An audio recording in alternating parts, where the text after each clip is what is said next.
welcome back. So thanks for being with us this afternoon. We're going to open up to the panel discussion now. I'm going to hand over to Erin Pritchard from Hope University, and she'll introduce you to all these wonderful people. So, thank you. Hello, everyone. Thank you. That was a great talk by Nickie. So I hope we have a lot of interesting discussions come from this panel now. What I'll do is, to encourage Disability Voice, is just let each panelist introduce themselves, what they do and everything, and then we'll open up the floor for discussion and questions and comments. Thank you. Hello, my name is Tammy Reynolds. I am a disabled artist. Is there audio description being provided here? Yes, okay. And I do drag and live art performance. I also use a name called Majit Bardot, and I'm very interested in being quite radical about being disabled and being quite unapologetic and less grateful for the opportunity. I'm Nickie. You know who I am. You spent 50 minutes listening to me. Hi, my name's Bethany Murray. I'm a young artist and writer. My name is Jackie Hagan, and I am a writer, performer. So I do like stand-up comedy, weird stand-up comedy, and cabaret, and solo shows and plays at the end. Career done. Okay, thank you. Okay, so does anybody have any questions they'd like to ask? Can I say some stuff that was in relation to what Nickie spoke about? Yeah. No,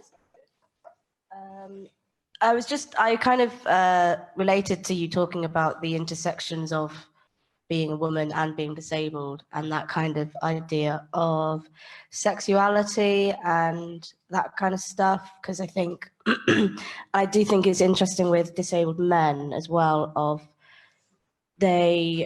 from my experience, the way that women the way that any woman tends to find empowerment under a patriarchal gaze is usually linked to their sexual identity and that sexual empowerment. And when you're a disabled woman, you're not seen as a sexual entity or any kind of thing like that. So I found that interesting to navigate, especially as a performer and as a drag performer who is disabled and dresses up.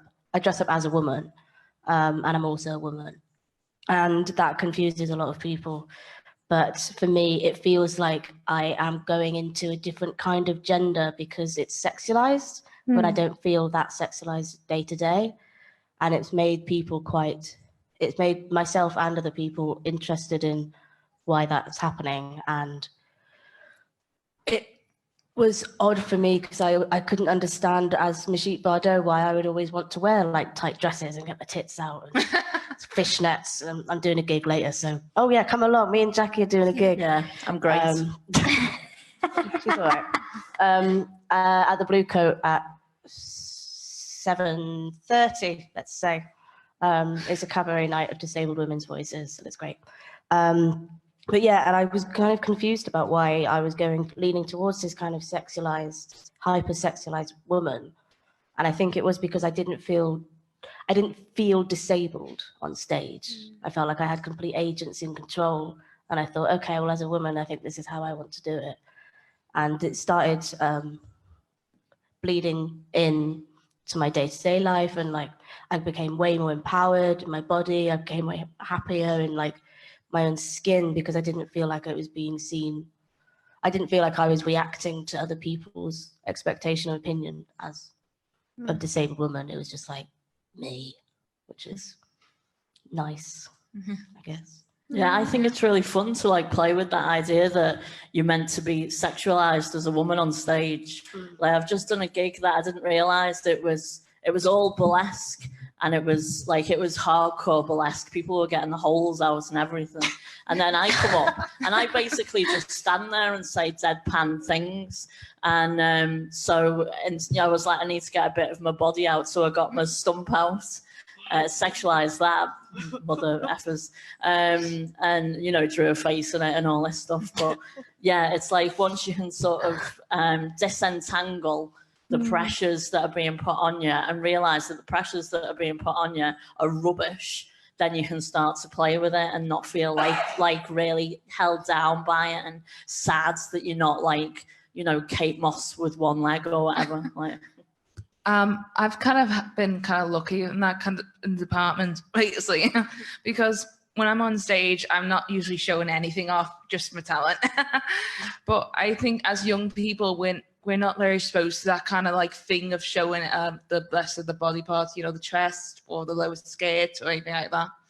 I think it's like with a disability person, it's more of a choice in the matters of making it. Yeah, I think it's a choice, and I find it really interesting how you say about dressing up as a woman to perform that that has empowered you. That's really interesting, really fascinating.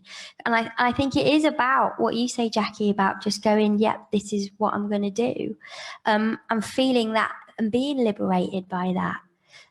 Because usually by society, I think as a disabled woman, we are fragile, we're broken, our bodies aren't the same as non-disabled people. And I even think there's a sort of hierarchy in disability with regards to how disabled you look as well. Did you agree? Definitely. And I think there is that thing that if you look like a non-disabled person just using a wheelchair, then that's easier on the eye. That's easier for society to look at. And I think you can see that through, the roles of women on TV, that potentially, I don't know. Like especially with social media as well, and with the news and like with images of young people, and you don't see much people with a disability on those kind of like magazines, in social, or even on TV or on the adult channel, if you know what I mean. It's usually just seen as us being freaks or weirdos or being like someone else's like weird fantasy of being a secret in the dark, if you know what I mean. I think that disabled people and I've noticed it with dwarfism, we're a fetish. And so when you're trying to be sexy or trying to find a date, you're always worried that there's a fetish connected to it, that if a man or a woman or whatever is into you, it's because they want a knot on their bedpost, and that can make things really difficult and that comes back down to representations, that you are represented in that way. You're either not sexual at all, or you're on the other extreme where you are just this porn fetish. Definitely. I use a lot of that kind of stuff as material for my work as a performer. And growing up, I was always, if there was someone who was interested in me, I'd have to like just question it constantly. And I always and because I think being a woman in a patriarchal world, you are frequently seen as this damsel in distress and that kind of thing. And then when you're a disabled woman, sometimes you kind of are that damsel in distress because there is no access in place, and you actually do have to require help and assistance. And a lot of men get a real kick out of being able to do that for this poor disabled woman. And that happens a lot. Yes, and I think that when they kind of misunderstand that feeling that they get as affection and love or something, because it's just actually them falling into this role that they've been told to fall into. I also think that non-disabled women I've had more problems with in that kind of role, because there's a maternal instinct that tends to kick in, and a lot of kind of teaching assistants or personal assistants and things, there tends to be quite a lot of boundaries that are broken because they want to care and they want to look after you so much, and sometimes that gets a bit blurry. And I've definitely noticed that growing up. Factor. It's a typical situation of being the weaker part of it.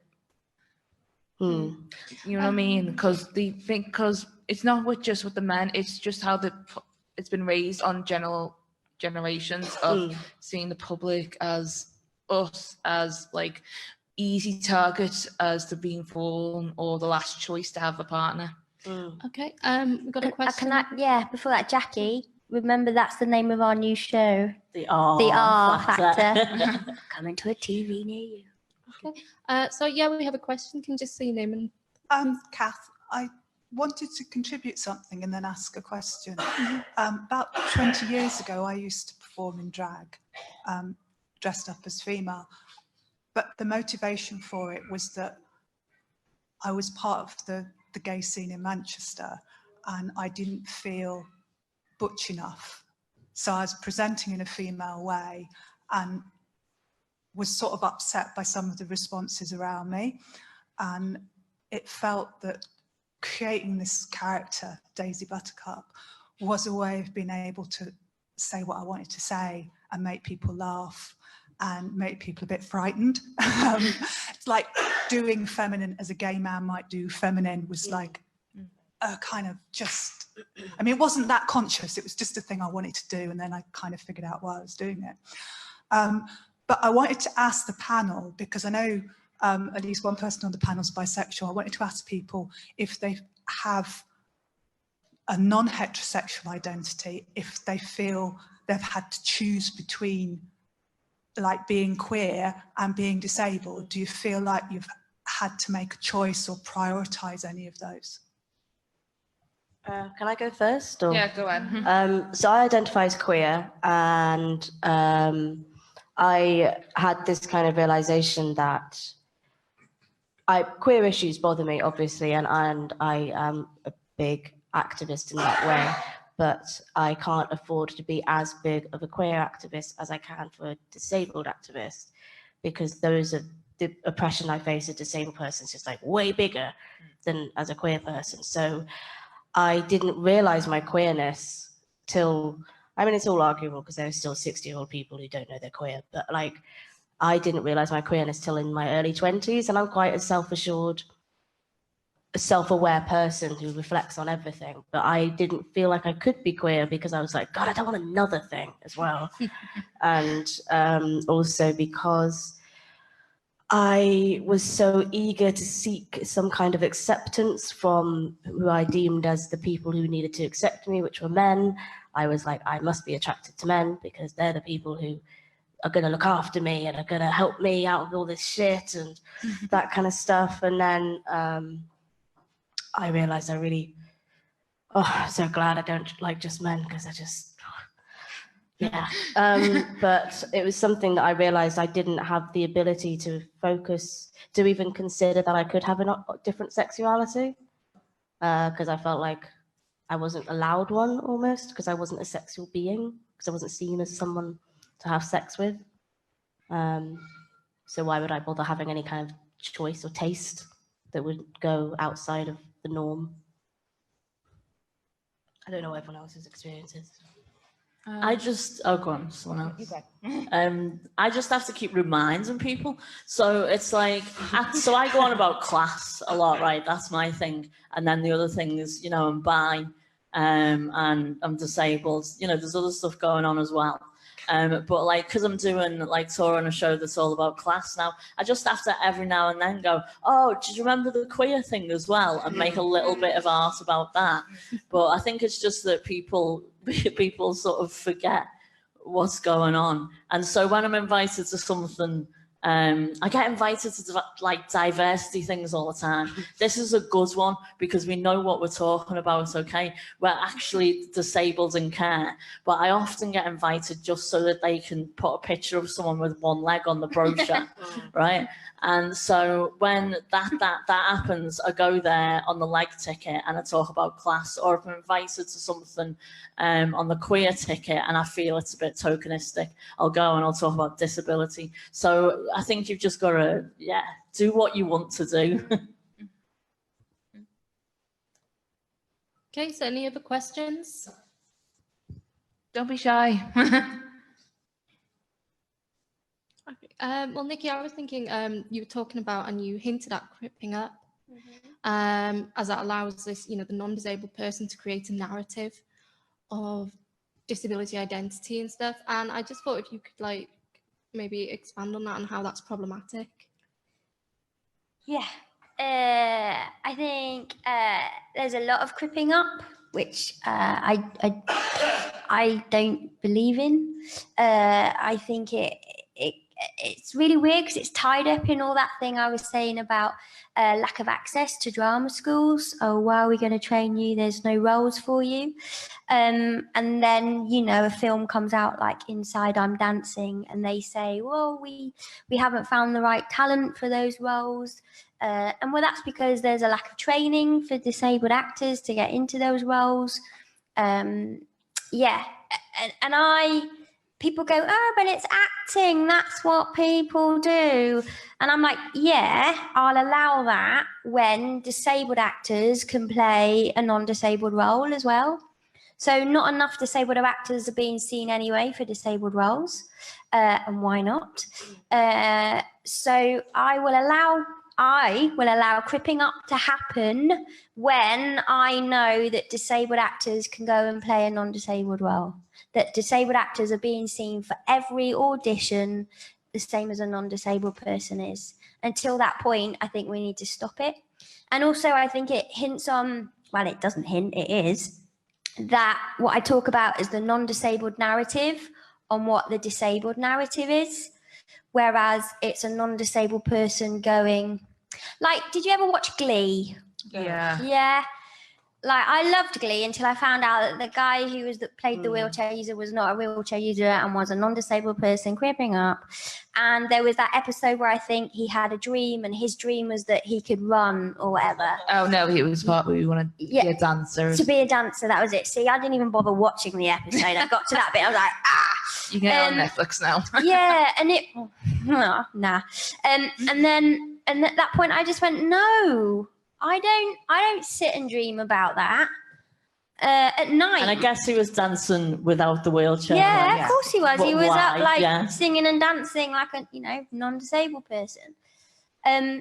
Non-disabled person with rhythm. Where I don't dream at night, my dreams aren't for that. My dreams are usually like, I don't know, being chased by giant marshmallow people down the street, or do you know what I mean? Weird stuff.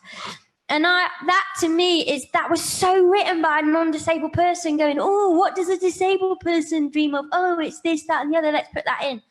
To me, that's just utter shite.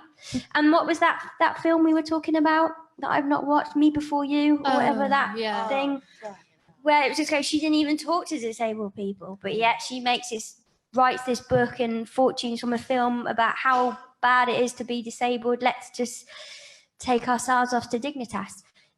But again, it is that, and this is what bores me. It bores me in plays. And Curious Incident of the Dog in the Nighttime, another one. Don't even have a disabled actor in that role. I think they've started now, but they did have a disabled consultant who didn't get paid for his consultancy for a bit. Disabled consultant who didn't get paid. And don't forget the love stories he put into it as well. Yeah, and it's like, again, a non-disabled person's narrative. And I'm like, no, we need to take control of those narratives of disabled people and put those narratives centre stage. We've got to change it. It's really hard to do it. I'm not going, right, everyone go home and write a play. But I think we do have to start championing those people and championing the artists. Do go home and write a play. Yeah. Like, absolutely go home and write a play. We need to take over, and it's about confidence. Yeah. And part of the reason why, like, disabled people, like, we suffer with confidence is because we're being, like, society is constantly trying to say, you have to be this default person, which you can never be, because this default person isn't you and isn't disabled. So yeah, I've already said it, like, once you untangle them pressures, you can be yourself. And that's great. And the social model is great for that. And explaining the social model to other people. And you can go, what barriers are in your way? And then people realize that it's not just about disability. Everyone's got different ways of thriving. And so once we realize that everyone's different, we can shed off this capitalist bullshit and move forwards, which we're gonna have to do. And also on that, what you say, the barriers, also think about that, like, do go home and write a play, no joke, and don't think you have to know about play structure. That's like a dramaturgical thing that's been set up like by the patriarchy. We can smash that. You know, you can write anything and you can turn it into a play. Don't, you know, just give it a go. Don't try to be an advert and don't try to be theatre. No, be what you want to be. Yeah. God, that sounds like some Disney film. I think that's kind of why I got into what I do. Like, I still don't know how to identify myself as a performer, artist, whatever. Like, Why? Because I think I'm applying a template that I wasn't built into or thought about. I'm thinking, I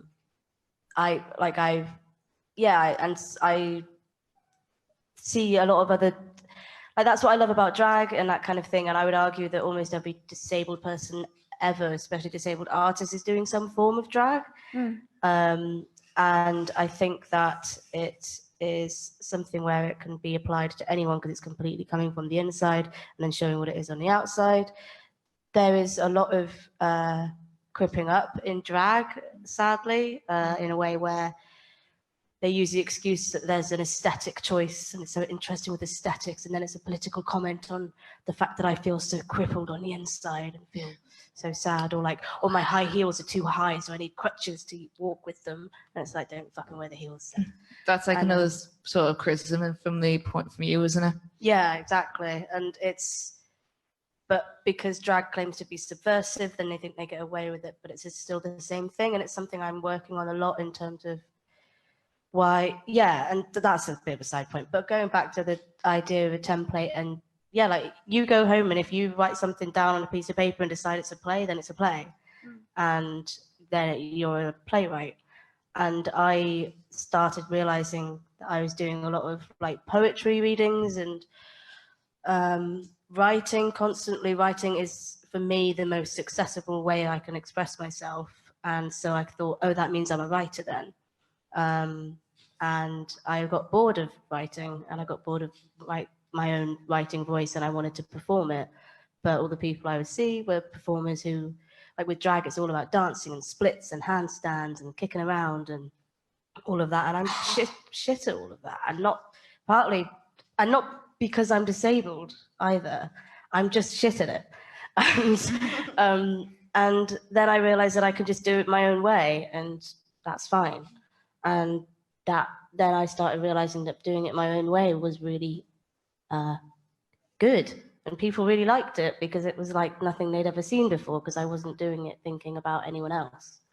And I think as disabled performers and artists, when you have that, and it really is like a light bulb moment of realizing that you have something. I wrote it down actually. It's Disney, I know. I'm really starting. It's disabled Disney. It's disabled Disney. I said I'm really starting to realize my own worth as a disabled queer woman, and with that power, and I'm realizing it because I'm a disabled queer woman. And I think knowing that you have an individual experience and that it's one that other people should hear about too, that in itself is enough to do anything. Like, once you know that other people don't have that and you have it, it's like, oh, I can sell this. Yeah, it's your unique selling point without sounding too Disney either. But I think it's about that realization for you as an artist, and to look at because if we all did the same thing, the industry would be really boring. Well, I feel like a lot of people are doing the same thing. That's what I mean. That's why we need to shake up the cultural tapestry. And I think it's the whole thing of when you see everyone else doing the same thing and you're told that's the way to do it, then you go, oh, well, I guess I won't do it then. So it's like repeating. Sorry, it's like repeating the cycle over and over again. Because like you get more young people now, and you're thinking they're not going to notice, are they? Because they're trying to trick the young generation to thinking, you just got to keep going round and round the circle until someone says they notice what's going on.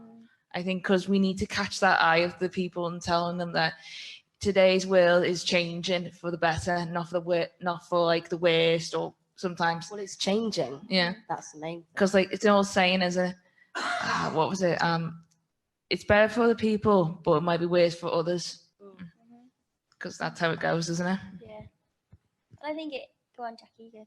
I was going to change the subject a little Go bit. on, then. Change it. I was going to say there's something about being vulnerable on stage that can put you off as a disabled woman, as a disabled performer, but maybe a disabled woman more, from being on stage, because it's something you think you're not meant to be vulnerable on stage, but vulnerability is fascinating to have on stage. Audiences love it.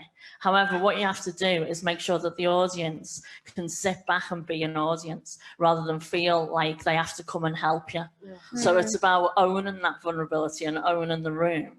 And then you can do whatever. You can try and do a cartwheel and fail, and it's interesting, or you know what I mean? It's like, then it works. Am I talking too fast all the time? I'll slow down. A lot of the work I do as a performer is very vulnerable, and I make that choice where I think when you are perceived as a vulnerable person just for meeting the marginalized side of, like, if you're a person of color, if you're disabled, if you're a woman, if you're trans, anything like that, and then anything you do is vulnerable. But when you actively choose to do something quite exposing and difficult to navigate, then people start to listen a bit more. Yeah. Whereas if you do something where you, like, I don't know, I read a lot about, I do a lot about trauma. I find it really interesting. And I think a lot of disabled people just have like inherited trauma and you just got it. It's fun. And I do it in a very funny way. I like to joke about it, but I mostly like to joke about it for me. But a lot of people who haven't experienced that see it as a kind of hand-holding thing. And they're like, I'm like, okay, it's okay. This is safe. This is nice. And then I get people coming up to me afterwards, and I'm sure you all get this, when they go, that was so brave. I couldn't do that. Yeah, rather about the artistic quality. Yeah. It's about, well done for it. Yeah, I mean, if I were you, I'd never do that. It's like, well, you're not me and you didn't, so. Yeah. I make jokes about the whole brave thing, and then people still come up and say it afterwards. Exactly. I told a pint instead. Yeah. Yeah. No, I knew that I have this. I've written a piece about how much I hate Warwick Davis, and it's quite controversial, and it's very good. And it's like 15 minutes of me talking about my trauma that I've experienced and the abuse I experienced as being a dwarf, and the fact that he's quite responsible for a lot of it. And so I do that, and I talk about it for ages, 15 minutes of just incessant, vile, vitriolic rambling about how much I hate Warwick Davis. And at the beginning, I introduce it because I know that this is going to inspire all the, oh God, that brave thing that you did.